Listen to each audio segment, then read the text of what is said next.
We are learning more about that deadly Interstate 55 pileup downstate. It was triggered after a dust storm rolled through the area around 11 o'clock this morning.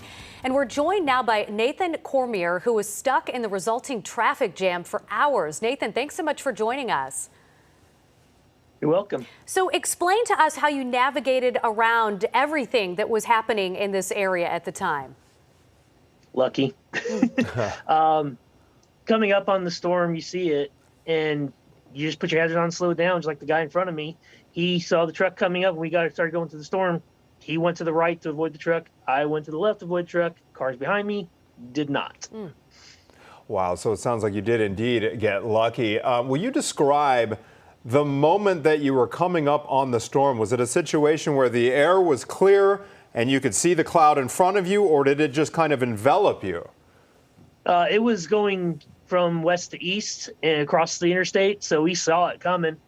I'm used to the smaller dust storms from plowing and stuff, so I figured I'd just drive through it. It wouldn't be a major deal, but it was much bigger than I expected. Now, once your vehicle came to a stop, how long did you get out of the car and kind of survey what was going on around you? And if so, what did you see? Well, when I got out, I stopped the car, I got out, and I went from car to car to assess situation, who's hurt, who wasn't. So when the paramedics get there, because I saw other people already dialing and calling 911 to make sure who was more severe hurt or anything, and point paramedics to those ones first. But there was a lot of injuries. Evidently, there was a fatality or two. I'm not for certain on that. That's what I was hearing. Luckily, I didn't see it, but still, I hope everybody's good and okay. Otherwise. Yeah, absolutely. We share that hope. Nathan, it's been very damp the last couple of days here in Chicagoland. Will you give us an idea of the conditions down there that you saw and just how unusual? You mentioned you've seen some smaller dust storms in the past, but just how much of an outlier was this one? Well, from what I could tell, it really wasn't a long like when going through it, it really wasn't that long overall, but it was enough to just stop people cold. But it was width-wise, it was probably a good mile long at least, because it just kept going for like 3-4 hours sitting there, just constant dust. I mean, it really is. It looks like an apocalyptic scene when you look at the video. I mean, you see fire and you see, charred remains of vehicles, and you see, stalled vehicles kind of in the median there. Can you explain that aspect of it? I mean, I assume you were probably kind of dazed because of everything. I just assumed people just went into the median just to try to avoid hitting other vehicles, is what I assumed.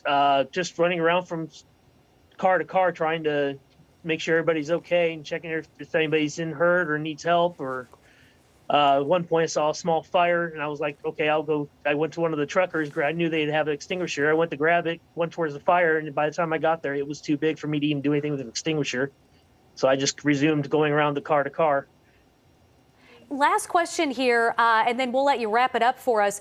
There was a report that a tanker truck exploded. Did you see that?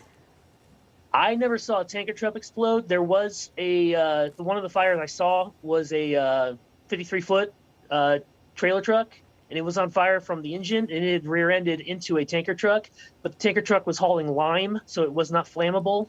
The tanker truck in front of my car in the video, that one was holding Unisoft, so it was not flammable either. So luckily there was nothing major for flammable or toxins.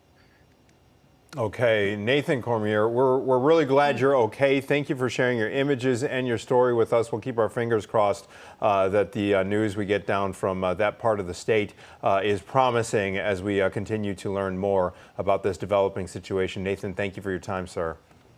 Thank you. Have a good day.